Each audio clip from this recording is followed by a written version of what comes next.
Glad to have you back. You're watching the morning show here on Arise News. And we're getting breaking news that the Kagara boys have been released and they're on their way to Niger State now. Indy, great news. That's great news. Great news. I mean, the parents of those boys will be jumping up. The nation is jumping up. The boys themselves will be relieved. Jumping up, you know. But then this is again. We're 27 boys from Kagara there. Now, we mustn't forget that. 15 relatives. Yeah, 15 relatives of them. And then comprising relatives and staff. That's Niger State. Let's hope that all the others have also been released with them, not just the students. Yes. We're also not forgetting that there's the issue of Zamfara State as well. More than 300 girls this time. Yes. Kidnapped. All right, that's interesting news. And we just hope that the government will be on top of their act and stop it before it occurs. Put a stop to these abductions. Yes. All right. With no provision of subsidy in the 2021 budget and the Nigerian National Petroleum Corporation, that's the NNPC's inability to continue to bear the cost of under-recovery, the Minister of State for Petroleum Resources and the Group Managing Director of the NNPC has asked Nigerians to anticipate a hike in the price of petrol as the price of crude oil climbs above $60 per barrel. Currently, petrol sells between 159 and 162 across filling stations, actually some are selling 165 nationwide. Well, the price band set when crude oil sold for about $40 per barrel in November 2020.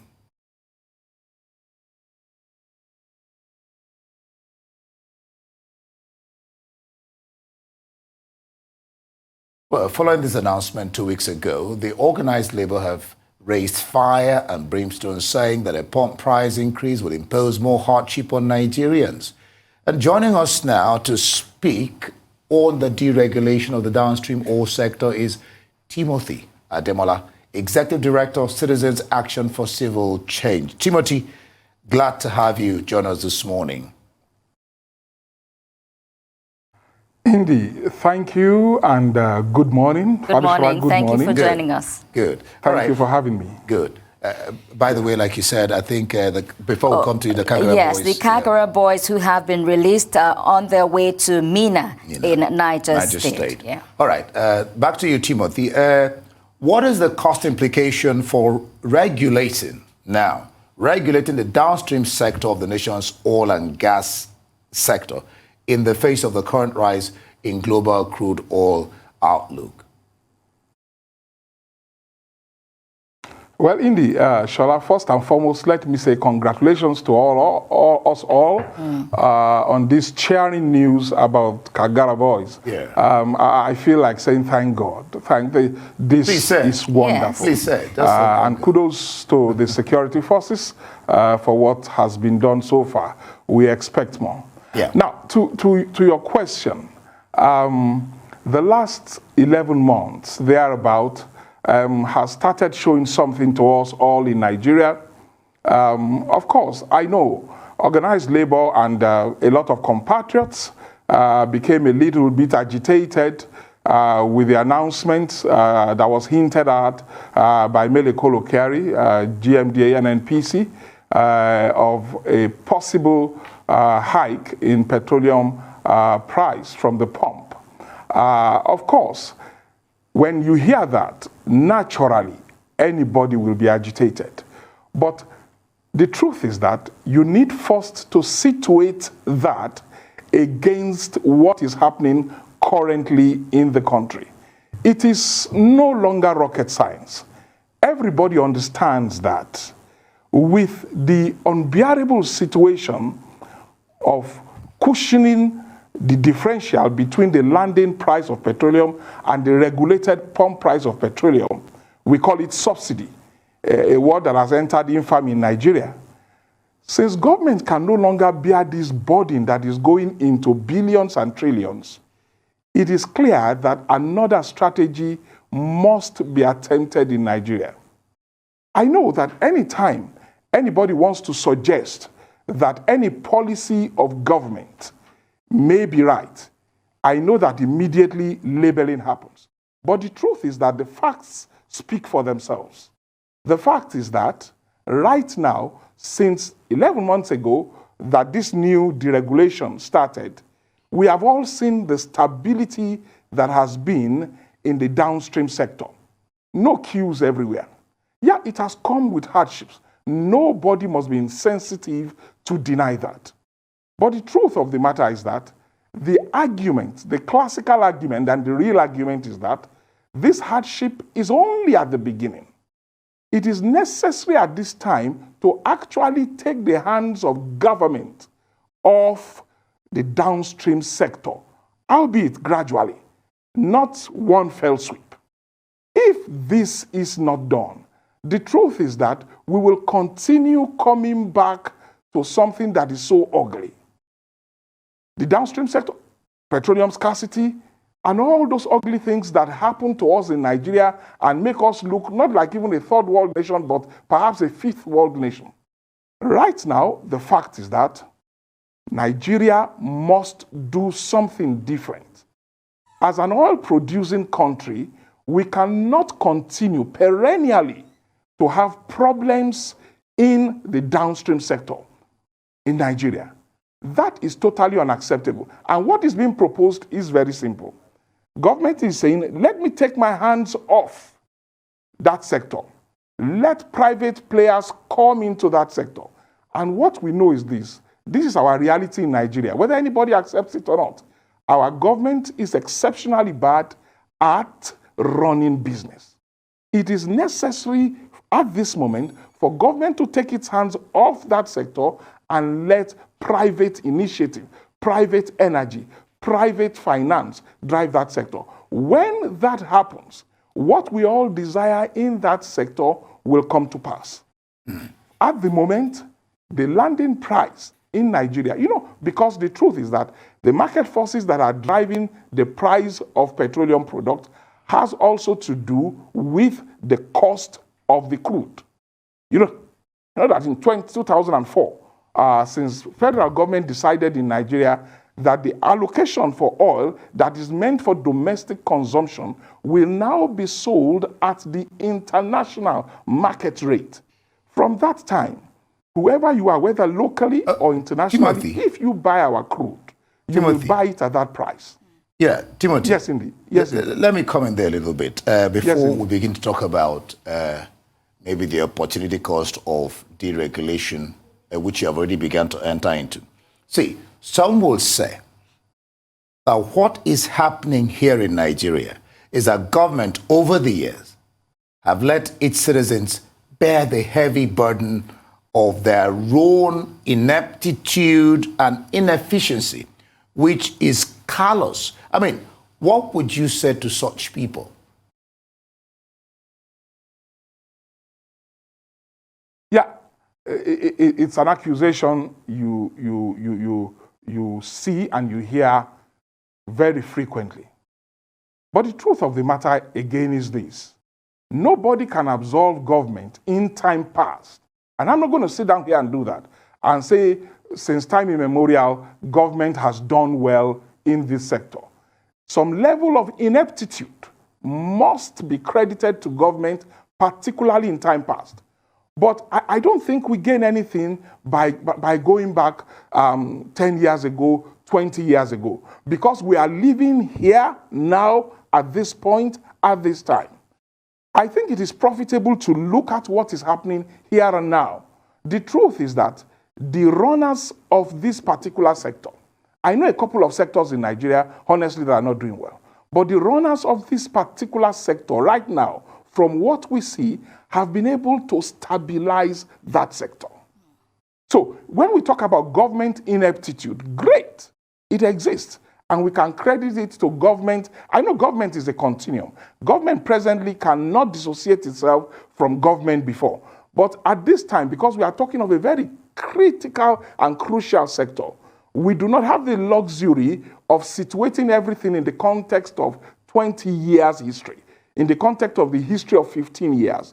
I think that as Nigerians, as compatriots who want our country to go forward, the only leisure we have is to situate this in what is happening here and now. So government ineptitude, great. But have we seen so much ineptitude at this material moment?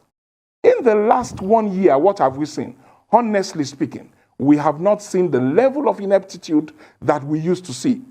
The trio of Buhari as the minister, Timpre Silva as the Minister of State, Mele Kolokiari as the GMD NNPC, seem to have something up their sleeve in terms of managing this particular sector.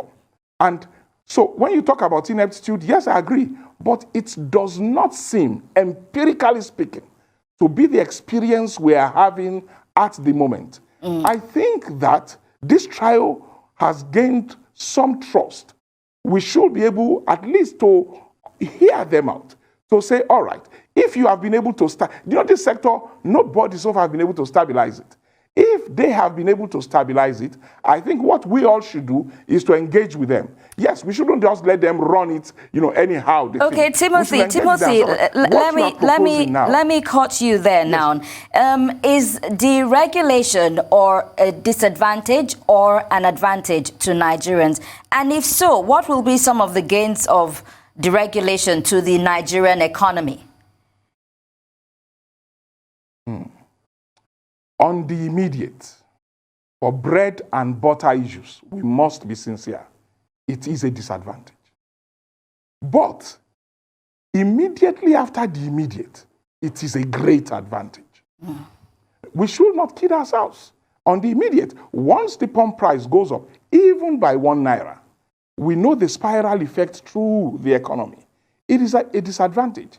But the truth is that if we perhaps engage government and work with government to make this happen, particularly this trio that seem to be performing, then what we can expect is that immediately after the immediate, there will be a change. And if we are working with government, if there is no change in the positive after the immediate, we can then come up and say, look, what you have proposed to us is not working. So, to answer your question specifically, in the immediate, it seems to be a disadvantage. But on the medium and on the long term, it is great disadvantage. Taking this sector off the hands of government that has shown great ineptitude, according to Indy, in terms of running this business, is a fantastic thing to do. When we now situate this fully within the ambience of the private sector, honestly, it's a great disadvantage. All right, Timothy. It's a great advantage. Okay, I'll ask you this question, but you won't answer it now. We'll keep you on pause. When we return, you will answer it. If you don't remember, I'll remind you. Now, in all these analysis, Timothy, fine and good, are we not putting the cart before the horse, really? By this, I mean, should we be importing fuel in the first place, Timothy, for crying out too loud? Is that not the beginning and the end of our problem? Why can't we refine our own crude here in Nigeria, in our own backyard, instead of having to import it? When I get back, you will pick up that question. We'll be back in a bit. Stay with us.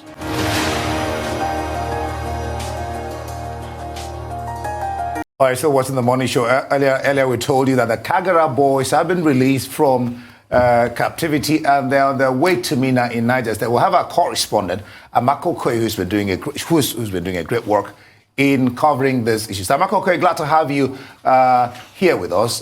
Bring us up to speed with this interesting, fantastic news.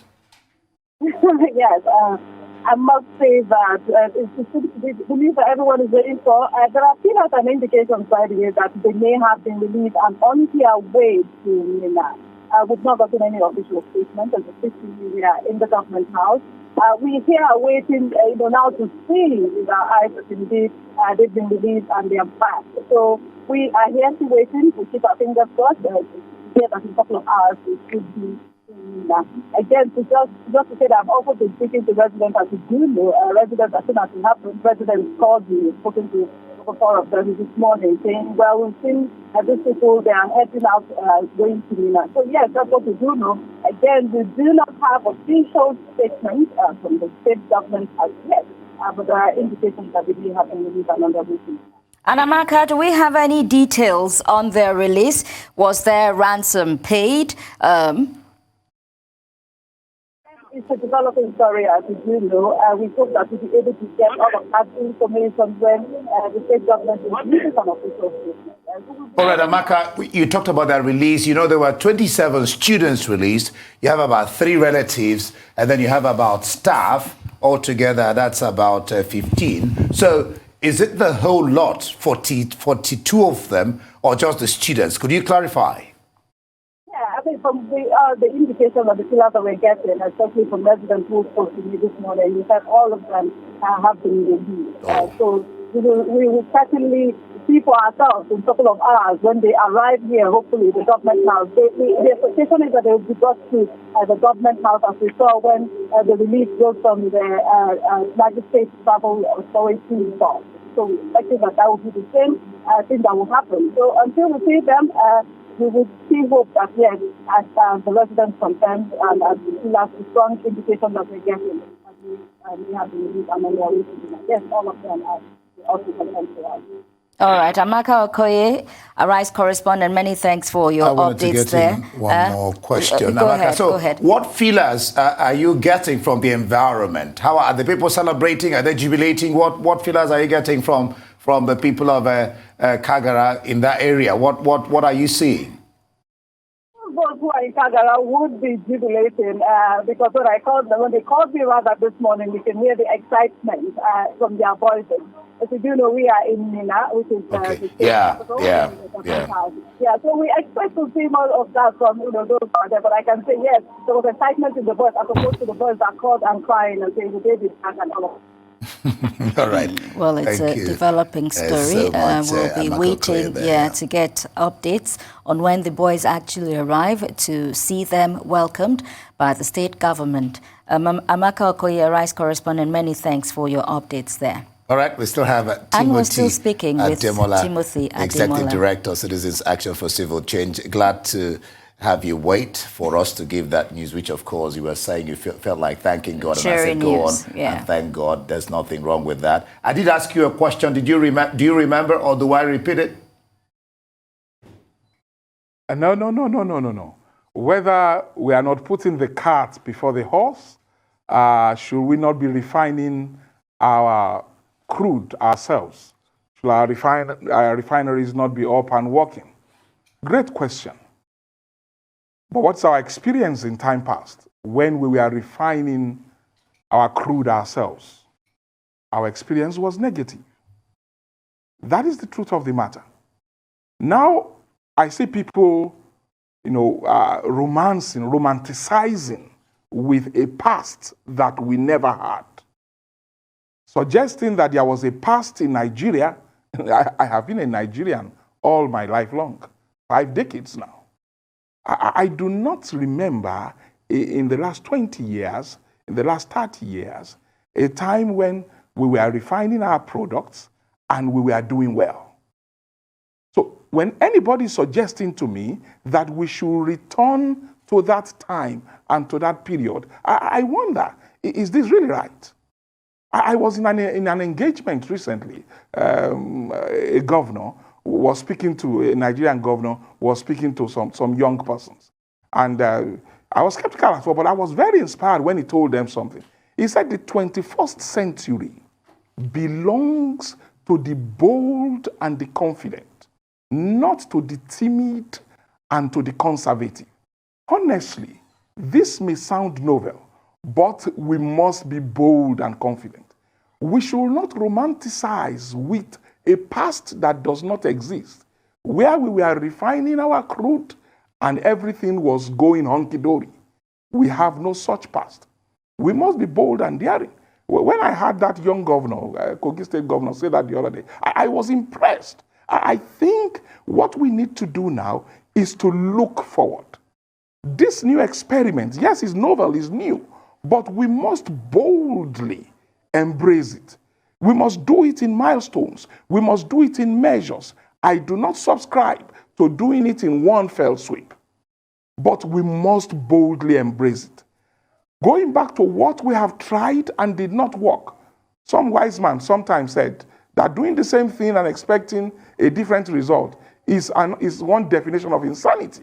Are you saying we should keep on importing fuel? Importing fuel, is that yes? They talked about small refineries. I'm trying to get the name they called it.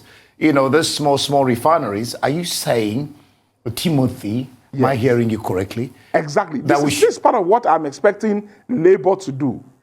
Honestly, Indy, part of what I'm expecting Labour to do is to engage with government and say, all right, you have been talking of modular refineries. Let's get that up and running alongside with what you are doing. Options should be brought to the table, not just a total, no, you can't do this. All right, if this is the way to go, I remember late Comrade Adam, I remember former governor of Edo State, Comrade Ademola, when he was not in government, he was ever anti-deregulation. The moment he got into government, he seemed to have seen something different. He became an apostle of deregulation. So I'm not suggesting that we should continue to import, ad infinitum. No. There are other things that should be brought to all right, we must deregulate. If we must deregulate government, you've been talking about modular refineries. Let's get that up and running right now.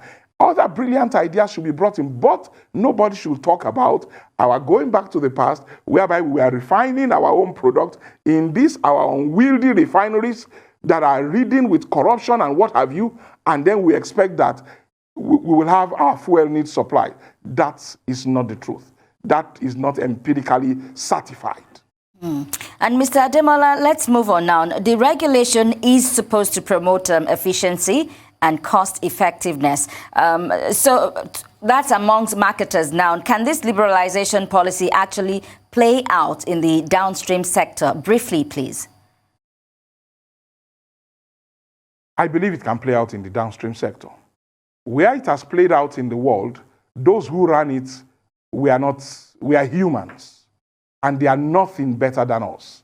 I believe that we've had enough experience in that sector for the players in that sector to go in to the space. When government removes its hand, when that space is created, I believe that we have competent, I don't want to pander names here, but I can think of a number of names playing now in the downstream sector that can immediately go into that space that will be created by government. The liberalization policy, I believe it will work well, it will work smooth. On the immediate, it will create some hardship. But immediately after the immediate, the story will be different. The question, Timothy, will be on the immediate, after the immediate, what will the government do for the citizens? Because government is supposed to be doing something for the people. When you talked about the spiral effect and the climb that when prices go up, they don't seem to come down, and with COVID-19, reducing the expendable income of people. Well, thank you so much, Timothy Ademola, for being on The Morning Show. Thank you for coming.